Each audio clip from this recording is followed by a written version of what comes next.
everybody, welcome along to episode 183 of Percussion Discussion Podcast. First of all, I'm going to ask you to please check out all of our social media. You can find us on Facebook, Instagram, and of course our world famous YouTube channel, where you can find all of our conversations past and present with the videos to accompany.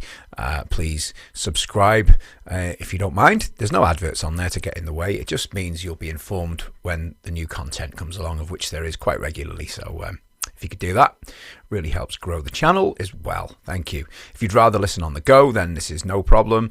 All of our conversations are available in podcast form, and these are free to download from your favourite podcast provider. If you can rate and review us as well, again, it really helps just to keep things going. On to today's guest. I've actually had this chap on before. This is a part two. The guy is a British institution when it comes to drummers. Legendary. I don't use that word too often. Recently, he's been struggling a little bit with Parkinson's disease, but I'm glad to report he's managing well, and he's still playing, and he's still got his sense of humour, and he's such a great guy. His back catalogue is incredible. He's played for Unit 4+2, the Roulettes, the mighty Argent. If you've ever heard "Hold Your Head Up," you'll know who I'm talking about. And he's played for the Kinks for many years as well as so many more things. He's written many books. He used to write for Rhythm magazine. Now, if you are watching on YouTube, you'll find there's no video on this one. We had a few problems connecting up to the camera.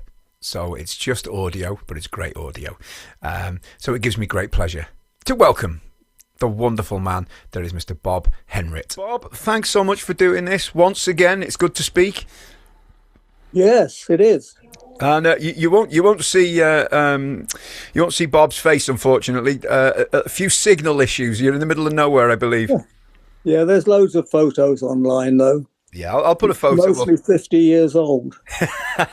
you tell me which photo you want to put up, and I'll put it up. You know, the one where I don't look 50 years old. Well, the one on the front of Banging On's quite a good one. So that works. Yeah, go with that. I'm going to hold that up to the camera now, so everybody watching this on YouTube will be able to see. I don't know how old you are in that photo, but the one behind when you're playing that kit, you look pretty young there. So. Oh, good. Well, yes, thanks. So I guess we want to talk a bit about Parkinson's, do we? Well, it's something that's unfortunately, come your way in the last, I don't know how many months, and it's what can you say? Well, the thing about Parkinson's, Matty, is that nobody knows how long you've had it, and nobody can. So that's a bit of a problem, and I now realise that once I started falling off my bike, that was probably the beginning of it. Wow! And I just I was very surprised, and I went to be looked at, as it were, at the local hospital, and they said that I had Parkinson's. Sure. And how did I feel now? And I didn't know what to say. Who does? Wow.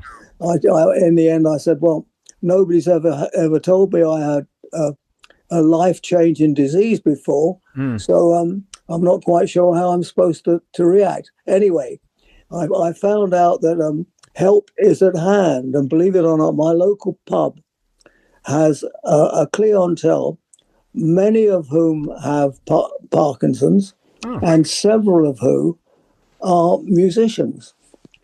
Wow. Now, I don't know if there's any correlation between being a musician and Parkinson's, but it's so we get together every couple of weeks and we talk about. Guess what we talk about? Yeah, we talk about music. Yeah, I was going to say. Yeah, we don't at this stage talk about drums, but it's very useful to just talk to one another, and I think I'm which is a bit of a surprise, but as far as that gang is concerned, I'm the only drummer. Okay. But I have been trying, or the idea is that I'll do drum circles, and these drum circles, everybody brings a plastic bucket, like the one you get from B&Q. Sure. You turn it upside down, and I give you a pair of drumsticks, and then you and then I issue some mnemonics, and from there we march around, we chant, we do all that sort of thing, and we have a jolly good time. And halfway through, it's coffee break, and everybody loves it. And the interesting thing is, Matty, you don't have to be a musician to like it, and you don't actually have to have Parkinson's. No. But so all these people were coming along, and we were having a good time. And the mnemonics is I'll start at the beginning. When Dave Simmons started his electronic drums, he got people in, he got graduates in who were very, very well educated and but didn't know anything about drums, but they were still designing them and making them. So he thought, well, we're going to have to do something with these guys. So in their lunch times, these guys had to sit at a drum kit and play something. And Dave showed them a few mnemonics, one of which is the black cat whittles in the white cat's eye, which if you play it as a drum fill, it's got some doubles in there. It's got things in there you don't expect. And so these guys that working in Hatfield at Dave Simmons's factory had to learn how to play the drums. And I'm sure we all know about Flats in Dagenham. Yes, we do. It's our favourite fill. When in doubt, Flats in Dagenham. As I say, hold your head up. Pat Boone, Debbie Boone's another one. Say again? Pat Boone, Debbie Boone. That's another one that I know. Yeah, that's another one. But Dagenham flows a bit better, but it's whatever turns you on, of course. Sure. So I then realised that I was going to have to start doing more to help myself. But that said, there are lots of little gangs of people around Britain who are talking to each other about Parkinson's. And it is enjoyable and it is important, and it's one of the things that, believe it or not, we're supposed to be doing. So along came Parkinson's, and I started looking around to work out what the hell can I do? How do I get out of this? And I realized that my bottom end, as far as drumming was concerned, was not what it had been before. I describe it as if I wanted to play with Bill Haley, it would be perfect. But if I wanted to play with Mahavishnu, it wouldn't be. Yeah. So I decided that I ought to do something about that. My the top bit, the hands at the top it's not so bad at all. It's so anyway. God willing, I'll be able to play at the Kinks. The Kinks have a convention with a K every year, and people come from all over the world to see it. So it's a very upmarket sort of what do we call it? I mean, anyway, it's great fun, and I'm hoping that this time next year, or a bit later than that, I'll be out there with my paradiddle. Excellent. I don't know how you are with paradiddle. How long have you been playing, Matty? I've been playing for probably about 40 odd years. Okay, right. Well, paradiddles didn't come naturally to you, did they? Or did you go to lessons? No, I'm self-taught, but I didn't really start properly getting into rudiments until I was about 15 or 16, maybe a bit older, and then I hit them pretty hard. And now I think because I teach quite a lot as well, I think they've kind of got better over the years. I'm quite comfortable. There's others that I'm not very comfortable with, I might add, but paradiddles I'm okay with. It's for me. I would much rather play a paradiddle than single strokes. Now that wasn't how we grew up in. Well, not how I grew up anyway. No, I agree with that. I agree. It's not a natural thing, is it, to be playing? No, but once you get into it, it's the best way to do it. Yeah, it's like unlocking a new door somewhere, isn't it? It's, absolutely, yeah, absolutely. So, well, look. Firstly, I'm really glad to hear that Parkinson's hasn't ended your playing, which is great news for you. It's great news. It's great news for everybody who knows you. So that's it is, and I mean, I'm not. I can't say that I'm what I was, if you see what I mean. I don't think any of us can, Bob. Well, there's always that, Yeah. But as I said, I'm getting myself. I'm at my son's farm, and there's a drum kit here, which is always good. Yeah. So every time I come here, I play for an hour or more on the drum kit that's here. Yeah. And so we moved a year ago, and we had a rather large house with a large garden and a place to put 35 drum kits if you so desired. Yeah. If you were stupid enough to have them, and quite frankly, I am and have been. Oh, we know. Now I'm not, because we're living in an apartment. Sure. In North London, where you have, as far as I'm concerned, I need a lift, as in a lift to get up to the apartment. Sure. And that took a while to sort out, and then we of course had what we're going to do with all those bleeding drum kits and the cymbals and everything. Anyway, in the end I managed to sort that out, and I'm now the proud possessor of one drum kit. Wow. Which is at my eldest son's farm, and my youngest son has to go out there to get it when he's playing. We just didn't need all those bloody drum kits. But I actually did have 35 drum kits. Jeez. Which is I was going to say it's a small shop full. It is. But actually it's not. It's a shop full. It is. It's an awful lot of drums, but every time I went to America, I'd come back with another drum kit. But because I was in the Kinks at the time, all I could find them, tell the drum tech, hey, listen, I've found a drum kit. Can you sort it out and get it back to London? Which they always did. So that was, I mean, I would go into mum and pop music shops, and they would say, "Well, can we help you? I'm looking for drums." And there's one particular one. They said, "Oh, they're downstairs." So I went downstairs on my own. The guy didn't come with me, and there was a Ringo drum kit, the right finish, everything in shipshape condition, and I went back up and I said, that grey drum kit downstairs. So I'd try my luck. And he said, oh, you mean the Ringo? I said, yeah, the Ringo. Anyway, in the end, I managed to buy it for $50. Oh, my God. And I mean, if you try hard enough, Matty, they are out there. But you have to try really, really hard. So anyway, I bought it, and I said to the guy, oh no, the guy said to me, are you into Kinks? I said, yeah. He said, could you get tickets for tonight? I said, yeah, I should be able to. We were playing in a university. So I said, yeah, should be able to. And he said, you paid $50 for that, but he said you could have had it for a lot less. What is less than $50, for God's sake? And everything was right, everything.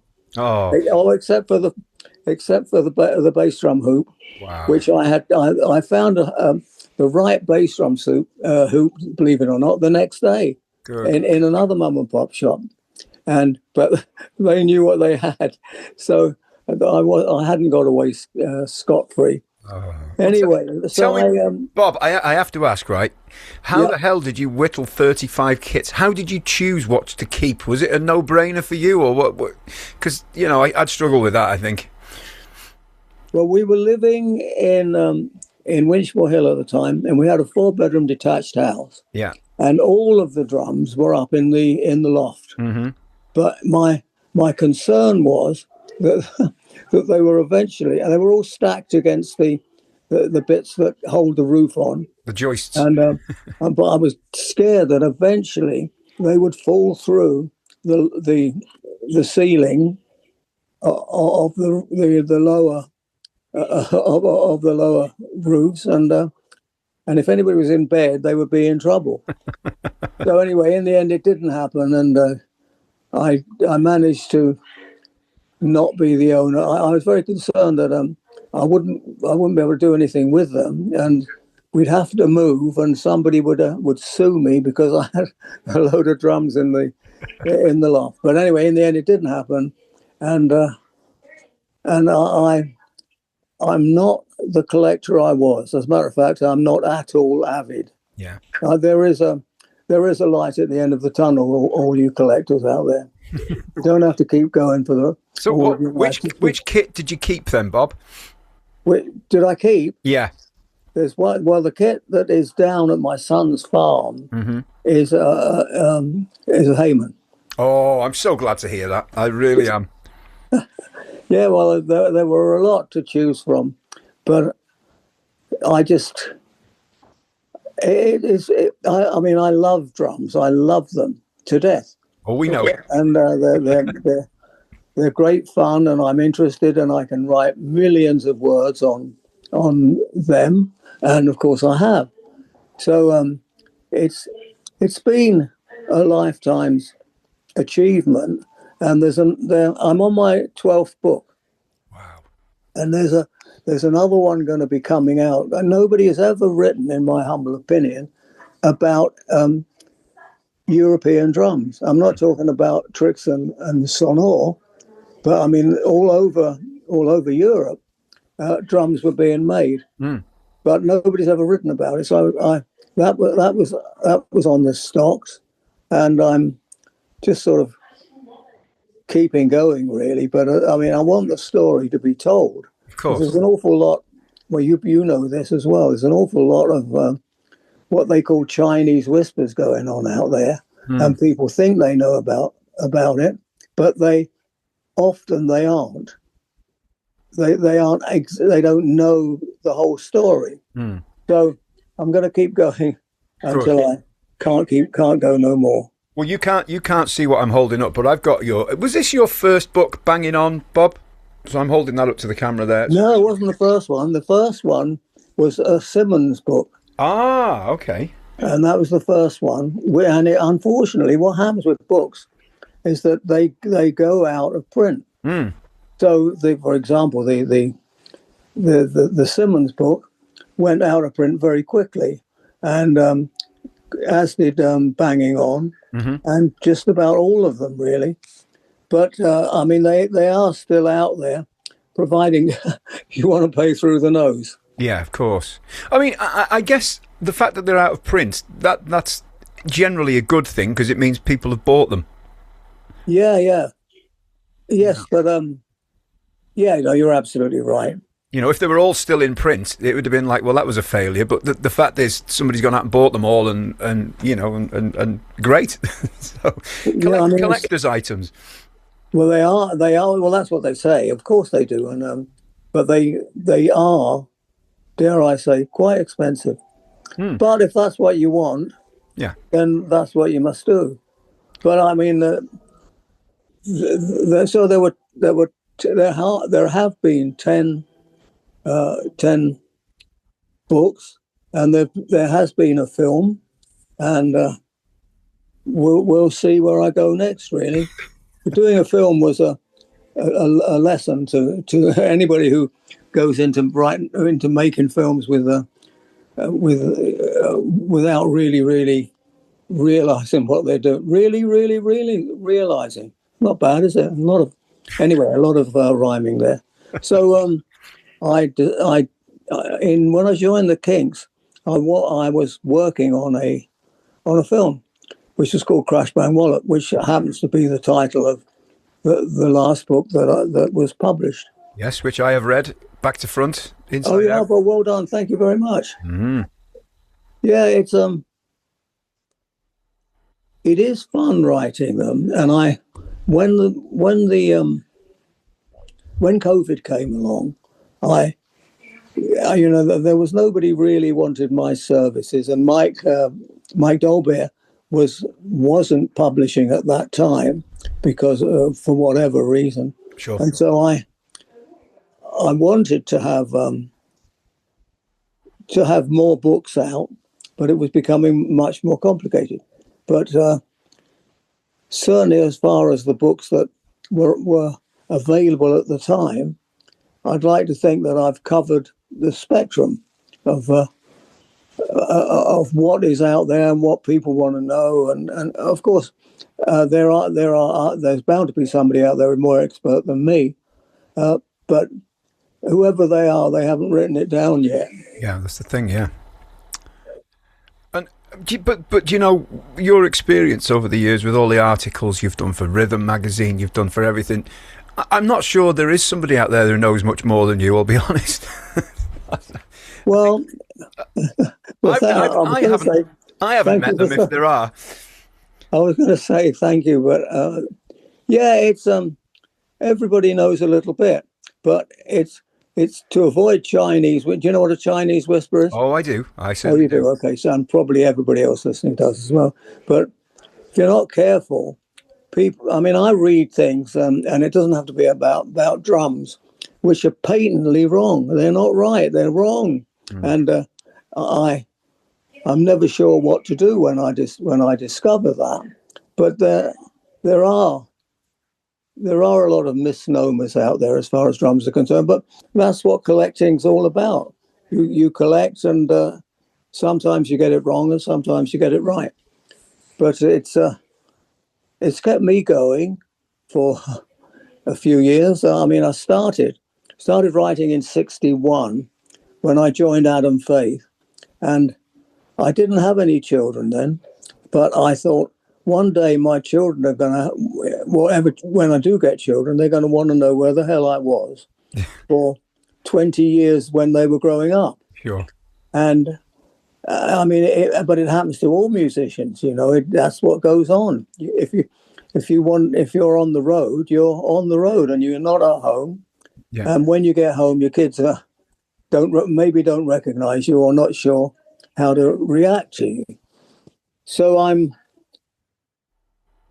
as I said, I'm on my last book. No, I'm on I started I branched out, and Rick Desmond, you know him, he was an international musician. Mm-hmm. Rick asked me to write about something for the Sunday Express, which he owned. And I said, what do you want me to do? He said, well, I'd like you to go to Alaska. So I thought, okay, and I said, what am I going to write about? And so we discussed it.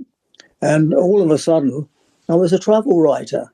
And wow. I didn't find it really any different to writing about drums or writing about anything. So all of a sudden, I started writing about travel and enjoyed it immensely. Mm. And the idea was to go. I went to Alaska, and then I thought, I really like that. Let's see if I can go somewhere else. So it turned out I wanted to go to the Antarctic, and as far as that's concerned, it's an awfully long distance away, and I wanted to write about it, and somebody, dare I say, somebody else would pay. Yeah. And so I started looking into that, and they said, well, you know, you're going to have to audition. I said, okay, what am I expected to do? They said, you have to stand up in front of us and talk as if you were on a ship talking to the passengers. I said, okay, I can do that. So they said, what are you going to talk about? And I said, sex and drugs and rock and roll is my specialty. And you could have heard a pin drop. But in the end, they thought, well, this is a good idea. Anyway, in the end, I discovered that the only ships that go to the South Pole are Russian whaling ships and Polish, all that sort of thing, where there's not going to be anybody on the ship interested in sex and drugs and rock and roll. So in the end, I didn't get to go there. But I have been scribbling about the experiences of going around Europe, and I don't think we know enough about Britain, and so I decided I was going to. We've been doing this thing, my wife and I. We've been doing this year's holiday of a lifetime, and it's every year, and I scribble it down, and eventually it'll come out, I hope, and we'll see where that goes. You know, you've literally done everything, haven't you? You've done the rock star thing. you've collected drums. Yeah, You're an author. You've had a drum shop. I mean, yeah. Is there anything that you've kind of missed out along the way that you thought, oh, I should have done that? You kind of had time. I don't think I have. Well, if I have, anybody who's listening, perhaps they can tell me. But certainly, I mean, there was something I was writing for Mike Dolbear, and it's the 100 drummers who made us, that's you and me, what we are. And pretty much, if we were to sit down and talk about it, we'd come up with the same 100 drummers. And but it wouldn't necessarily be Gene Krupa and Buddy Rich, because there were other people who taught us what we wanted to do. And the first lesson I went to, the guy said, what do you want to learn? And I said, I want to learn rock and roll. And he said, rock and roll? And it was almost as if he was incredulous. He didn't know anything about it. So I said, well, what can you teach me? He said, I can teach you dance band music. I said, I don't want to do that. So I didn't have lessons in dance band music, but other people did. But I wanted to rock, man. That's what I wanted to do. And that's pretty much where I went. Mission accomplished. Yeah, I think so. I think I've done okay. Yeah, definitely. I mean, I just look through the pictures alone in your. There's always a lot of pictures in your books, and I really like that. And they're like snapshots through your musical life, aren't they? Yes, I'd like to think so. Yeah. There's one, and it's a great picture of you with Avidis Zildjian at Boston. Zildjian, and that is and you're wearing an incredible I don't know Afghan coat, and I'm gonna hold the picture up here. There we go, and I'll see if you can hopefully see that. This won't make a lot of sense if you are listening on the podcast, but there we go. Yes, and that is an amazing picture, and obviously that is an incredible series of shelves with a lot of symbols behind. Can you remember that day? Absolutely, yeah. It was our first trip to America, and it was 1970, 69, 70. Sure. And I decided I'd always wanted to go to Zildjian because I wanted to see where the cymbals were made and where the secret was carried out. Because sure. When we were growing up, you and I, there was always a symbol that was everybody wanted. Yeah. And it had its own, what would you call it? Okay. But anyway, in the end, I went to the factory, and Avidis was there. Wow. And I mean, it really was. It couldn't have been better timing. And he was very smart in his bow tie and in his suit jacket, and very smart. Oh dear me! He was a splendid chap, but he was hip as well. He wasn't just the factory owner, or he was hip. He knew what he was doing. Sure. Yeah. So I went to the factory, and there he was, and we chatted. A lot of those guys were Anglophiles, very much Anglophiles. Mm-hmm. People I bumped into. There was a guy who had a drum shop, which I modelled Henrit's drum store on, and this guy, he was an Anglophile, and he'd been to Britain a lot, but he'd been here during the war, and he was in one of the big bands that played for the soldiers. Oh, and so he really was he really was into Britain. And I used to go there and his shop in New York, and everybody and his dog would be there. Everybody, they would just it wasn't planned, but they would be there.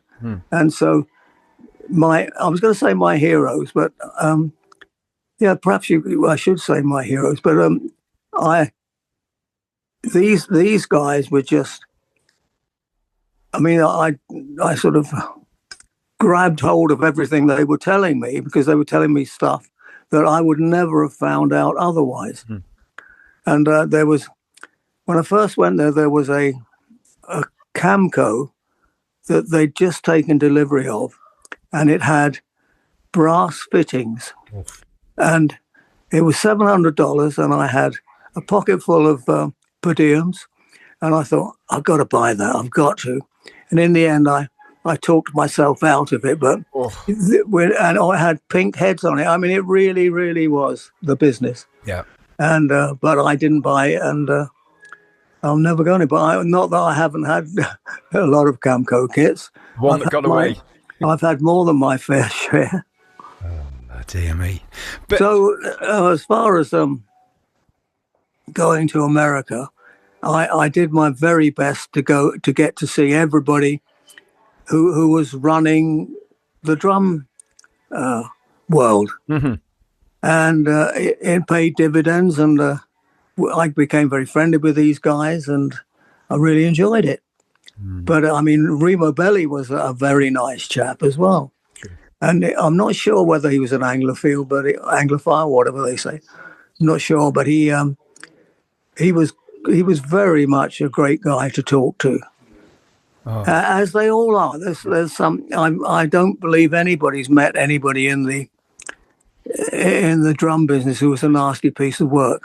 well, do you know what, Bob? I've got recorded 100. I've done. I think there's 178 episodes gone out, and I must have 8 or 9 recorded, and I have never met anybody remotely like that at all. Everyone has been fabulous. So Yeah. I think you're right. Yeah, they're just a good bunch all round. Oh, there is somebody, but I'm not gonna mention his name. And you could put 2 and 2 together, but I'm not going to mention his name. And he was a difficult chap. Yeah. Anyway, but that's not what we're talking about. No. Generally, a nice bunch of people. And, you're talking about meeting all these industry guys. Did this help sort of ease the way for you a little when you started Henrit's Drum Shop? Because obviously, if you know some of the top guys from Zildjian and obviously Remo, does that help to pave the way when you want their products in your shop?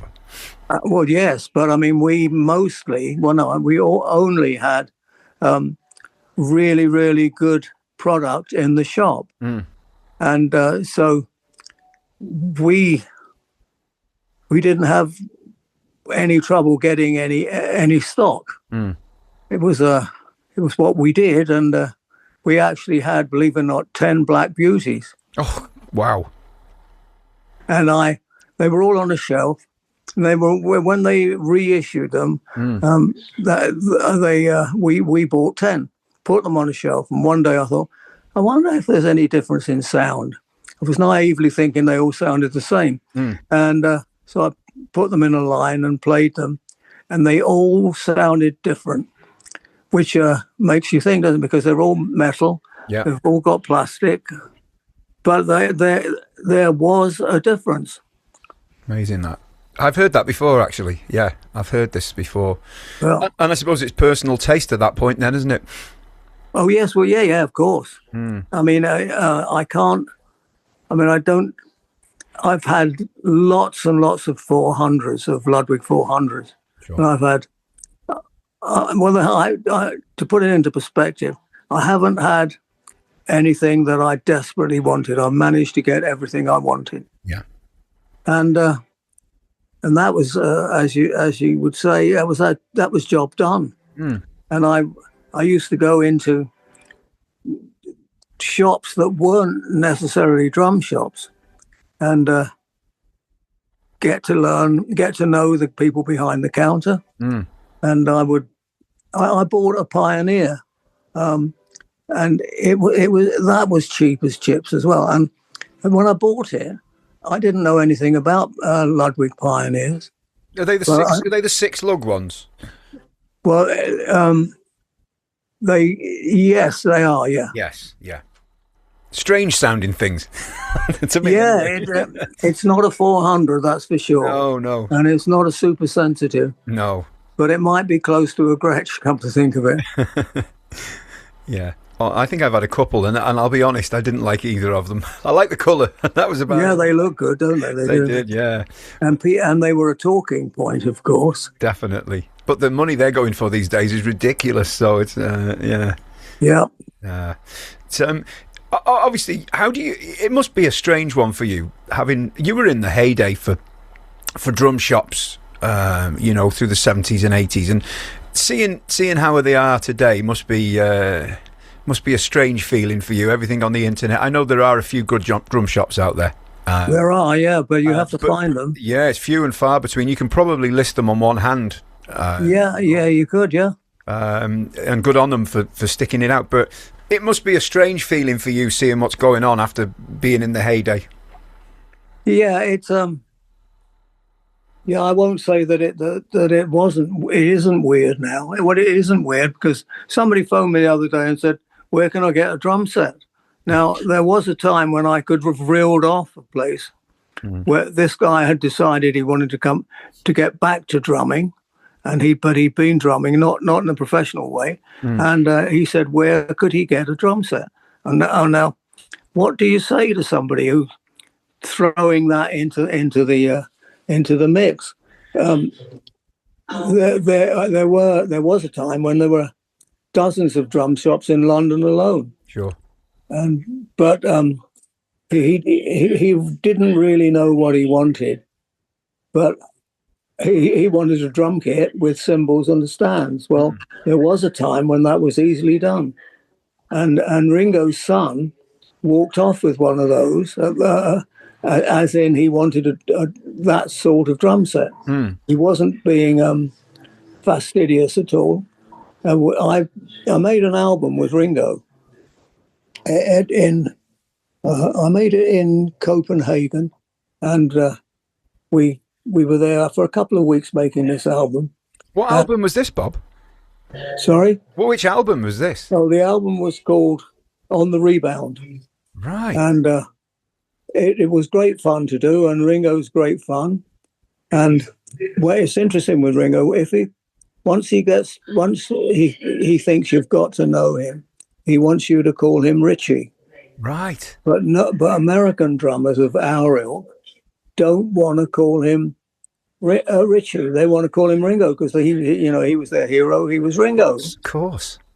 So anyway, we all turned up at the studio, did the album, and I had the drum shop at the time, and he said, "I'd like to get I'd like to buy a drum kit for my son." I said, "Okay. Well, just what are you looking for?" And he didn't know. He said, "But I'll bring my son in, and we'll work it out." And we did, and he went off with a Yamaha and Silgens, and was very happy. Now he was such a little kid, I can't definitively say it was Zach, but he was a little kid. He really wasn't, he was very, very young. Anyway. I don't know if he's got any more kids. I'm not sure. He had two, didn't he? Oh, right, I'm not sure. Don't know. Well, if it was Zach, he's kind of done all right. Yeah, he did. Yeah, he was. I was going to say he was a good player. He is a good player. Yeah, very good. Very much so. Yeah. So yeah, it's a sad state of affairs with drums, but kudos to those guys and ladies who have a shop and make it work. As I say, there's the one standout for vintage, obviously, Mr. Jeff's,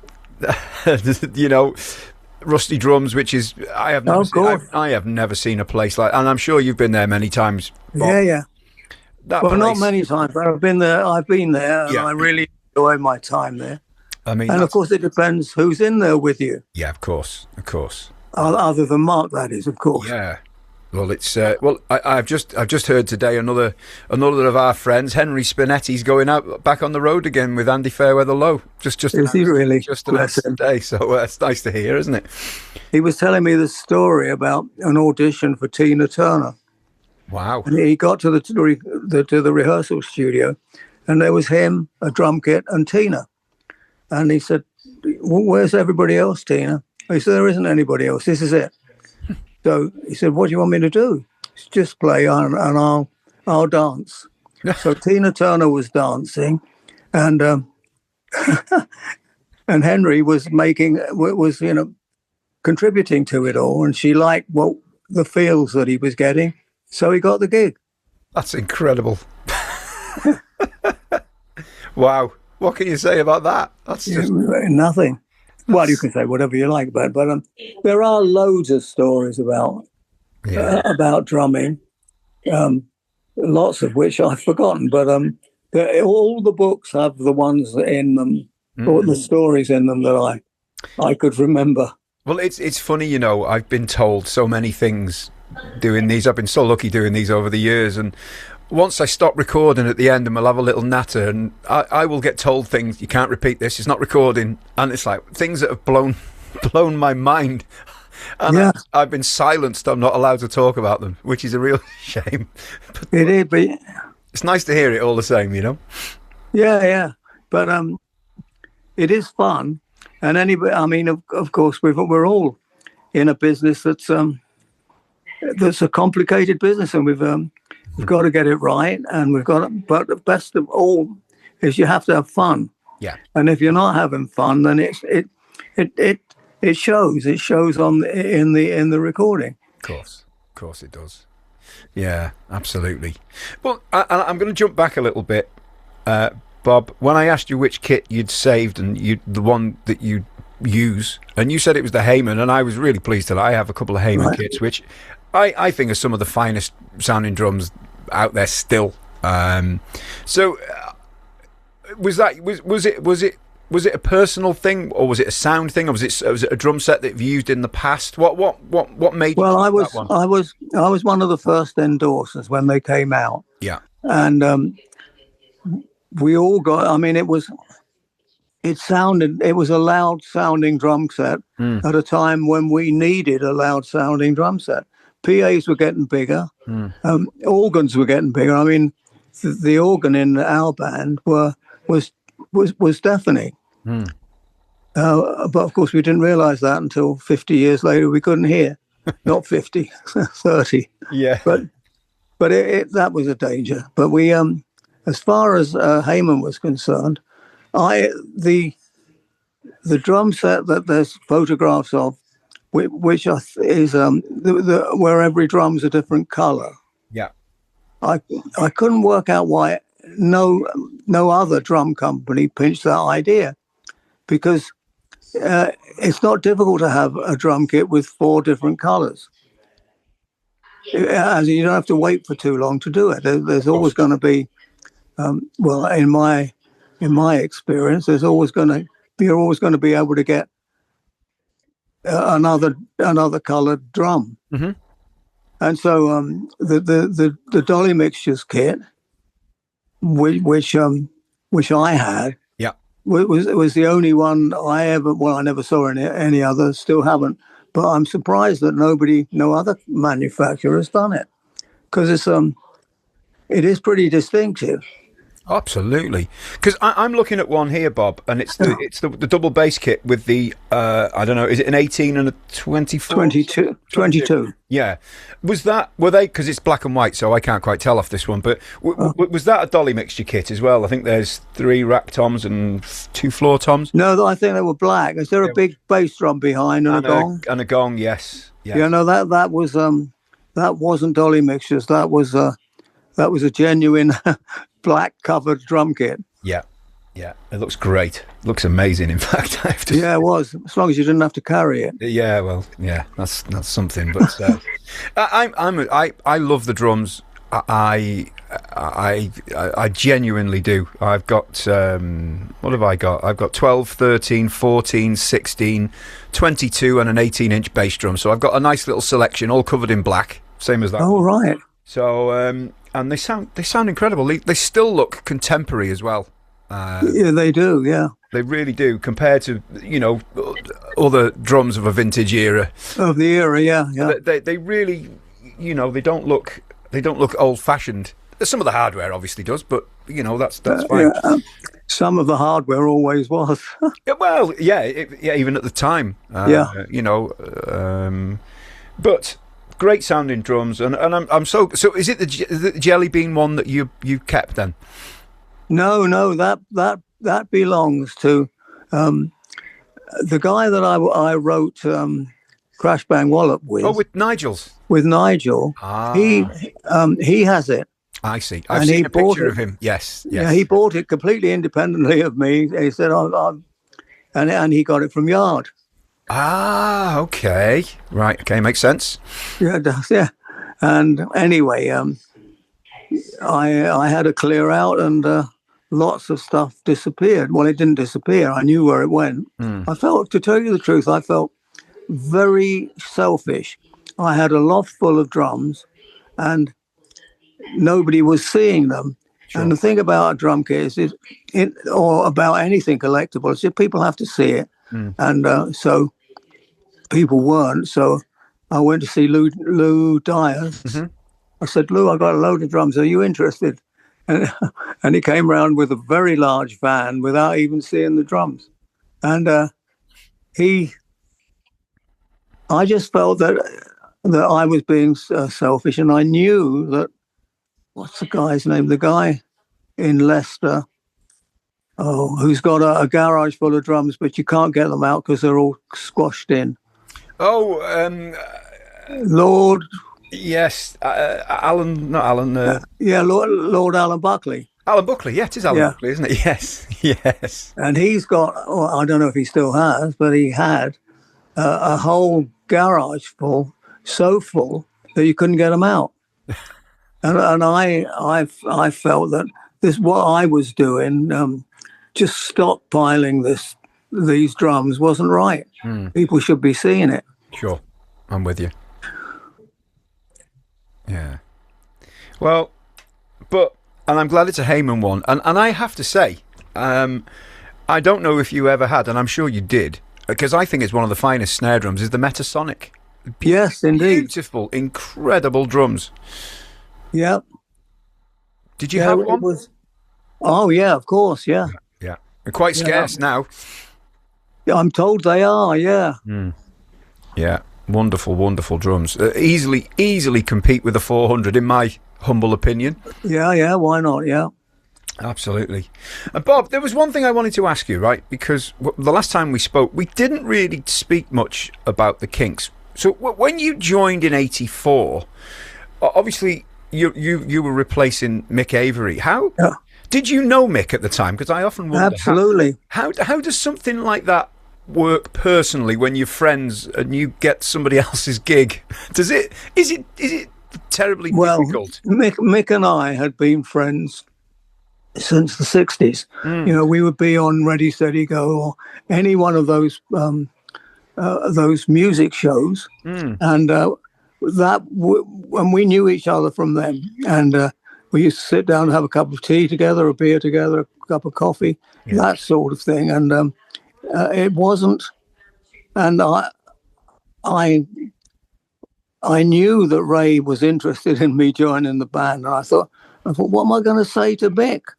And in the end, Mick was very laid back about it, and which was good. And I still see him, and he's a pal, like Bobby Elliott is a pal.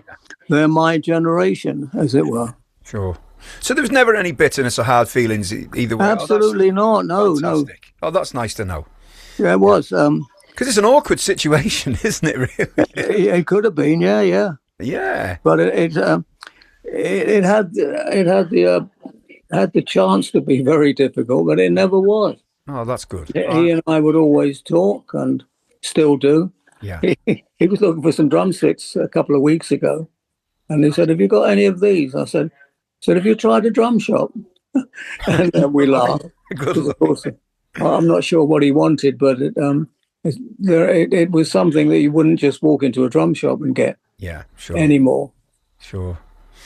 So yes, we do still talk. Oh, we are still friends, and it wasn't the end of the world for him, which I was pleased.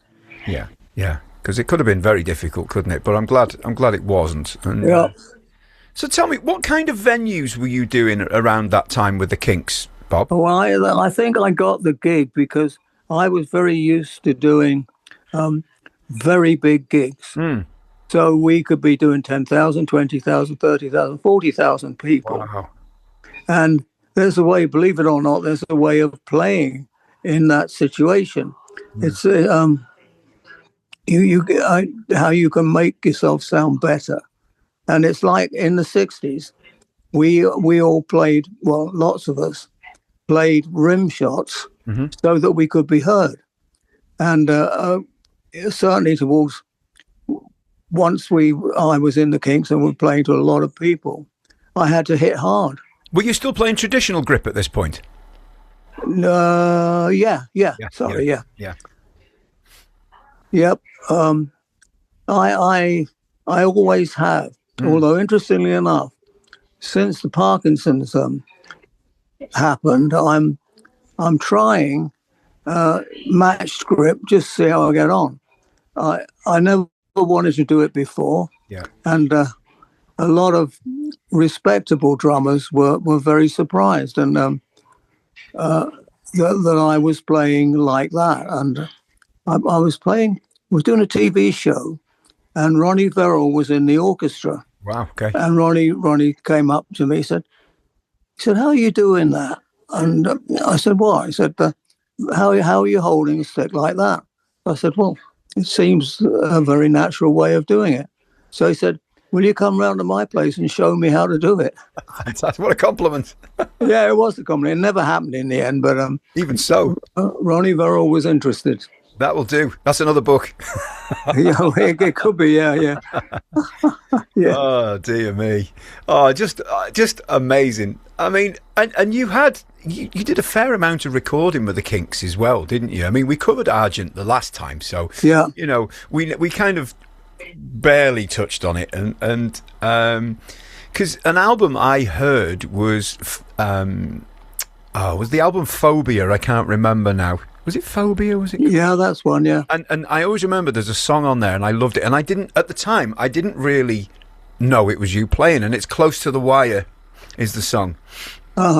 Such a great song and a great kind of raw sound on it. And I just loved the album. And but it was at the time when I was kind of, I'd have been 20 then, and I was just listening to stuff. I wasn't really paying much attention to who played on it and who did this and who did that.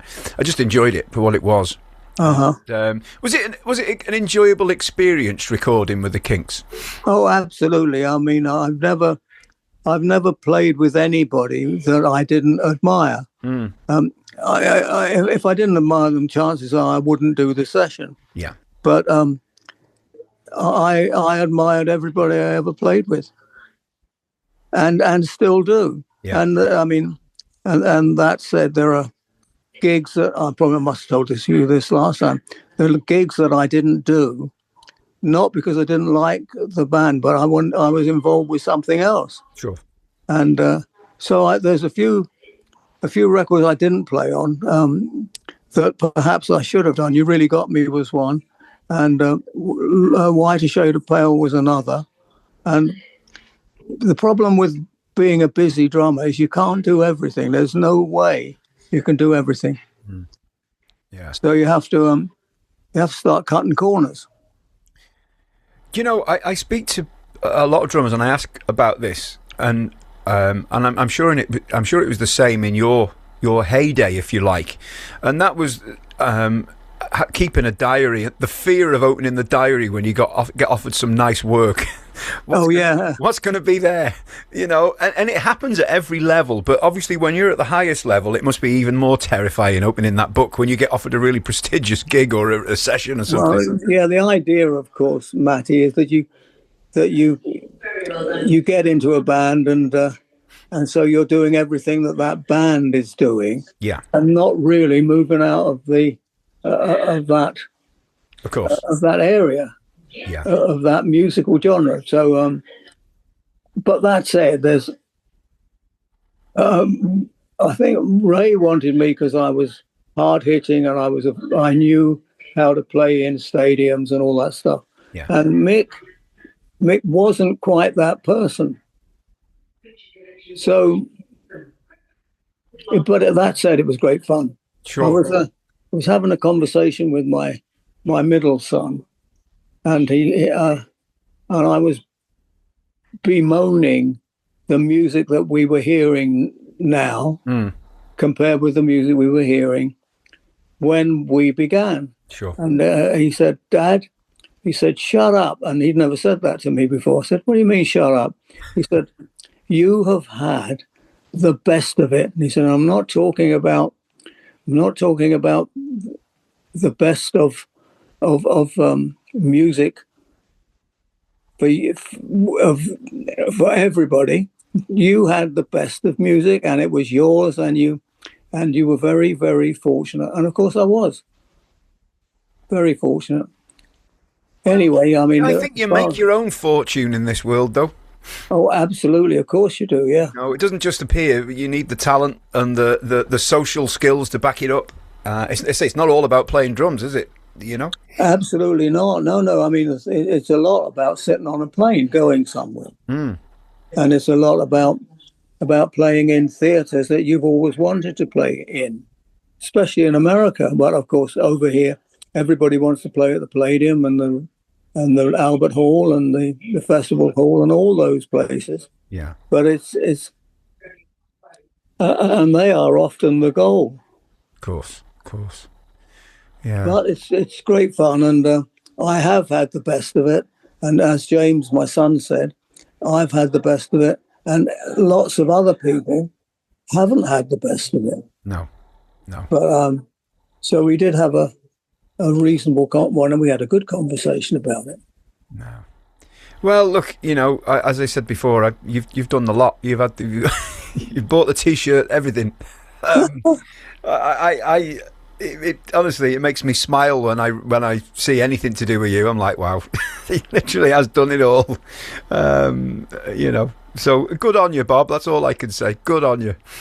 Well, I'll keep on trying. Good. Where are you, Matty? I am in North Wales. Sat in my drum room with my vintage bass drum pedal collection. I can see. Yes, easier to store than drums, Bob.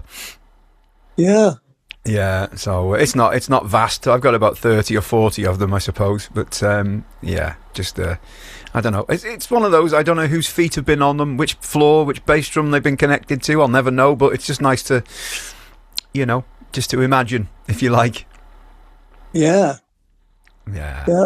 And have you got lots of nuts and bolts in drawers? Yeah, we all have, haven't we? You know, every time when Christmas is out the way, just now, you get the Quality Street tin, and you're like, oh, I've got something to put in that. yeah, exactly, yeah. Yeah, books, nuts, wash. Oh, yeah. Imperial ones, all sorts of stuff. So, yeah, I've got things all over the place. Junk, as my wife would call it, you know. But, okay. We know different. So, which band were you playing at the holiday camp with? Oh gosh, I've done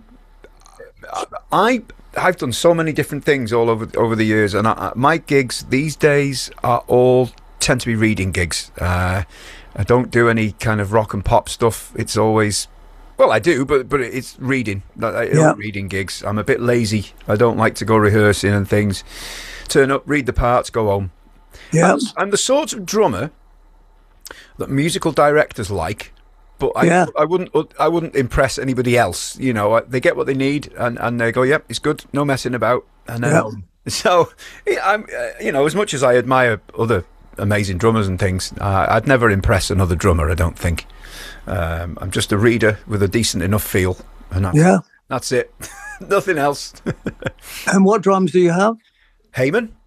Of course. Yeah, so I've got my Heyman set, and I have a Premier Resonator set as well. All right. An early 90s Premier Resonator, and that's my lot. I've got... You're stopping there. Yeah, I've had a few different things over the years, but I've only got 3 or 4. I have do you know my favourite snare drum now? It's changed. It was the Acrolite for a long time. Yeah. But now I have a Premier 2000, which I dug out of a skip. Really? And the flow beam works absolutely flawlessly on it. It really does. And I've stuck some snares from a Eastern European guy who makes them, a guy called Zoran Bibin. He makes beautiful snare wires, really thin gauge.